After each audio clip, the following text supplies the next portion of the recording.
చేస్తాం. ఇప్పుడు పిల్లలు మాట్లాడతారు, దయచేసి వాళ్ళ వర్షన్ వినండి అని చెప్పి నా ప్రార్థన. అడ్డగోలుగా మా జీవితాలతో ఆడుకుంటున్న కాంగ్రెస్ ప్రభుత్వానికి మరియు రేవంత్ రెడ్డి గారికి ఈరోజు నేను ఒకటే చెప్దాం అనుకుంటున్నాను.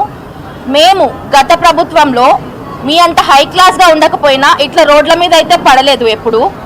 మరియు మీరు ఇస్తా అన్న జాబులు మరియు మీరు ఇస్తానన్న స్కాలర్షిప్లు అవి గాలికే పోయినాయి.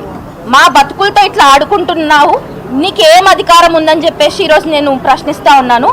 అది కాక ఇప్పుడు మా జీవితాల కన్నా కూడా నీకు అప్పులు అవన్నీ ఎక్కువైపోయినాయి. అవన్నీ డైవర్షన్ పాలిటిక్స్ అనే ఈరోజు నేను చెప్తా ఉన్నాను.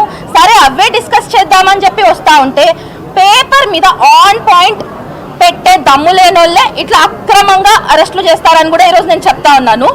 సరే ఇప్పుడు మా ఎమ్మెల్యేలే కాదు, ఏ పార్టీ ఎమ్మెల్యేలే కాదు, మేమే విద్యార్థులం రెడీగా ఉన్నాం. ఎక్కడ ప్రెస్ మీట్ పెడతారో చెప్పండి. మేము వచ్చి గత ప్రభుత్వంలో మా విద్యార్థులకు ఏమేమి అందాయి, ఈ ప్రభుత్వంలో మా విద్యార్థులకు ఏమేమి అందాయో కూడా ఈరోజు నేను మీకు సవాల్ విసురుతున్నాను. మీకు దమ్ముందా, ఎదుర్కొనే దమ్ముందా?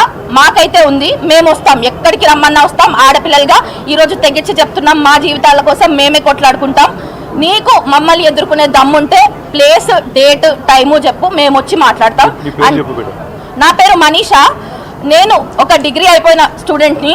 ఇప్పటి వరకు నాకు స్కాలర్షిప్లు రాలేదు, ఒక రియంబర్స్మెంట్ రాలేదు, నా సర్టిఫికేట్స్ ఆగిపోయినాయి, అన్నీ ఆగిపోయినాయి. ఇప్పుడు నా కుటుంబం కూడా రోడ్డు మీద పడే స్టేజ్లో ఉంది. ఎందుకంటే నేను ఒక ఎల్డర్ డాటర్, నేనే చూసుకోవాలి నా ఫ్యామిలీని.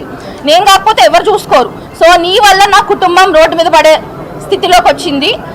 రేపటి నాడు నువ్వు గనక మా విద్యార్థులతో ఇట్లనే బిహేవ్ చేస్తే నిన్ను ఎంత తొందరగా అయితే గద్దెక్కిచ్చినామో అంతే తొందరగా గద్దె దింపి కొడతామని చెప్పేసి ఈరోజు నేను నిన్ను హెచ్చరిస్తా ఉన్నాను. జై తెలంగాణ. వేరే పిల్లలు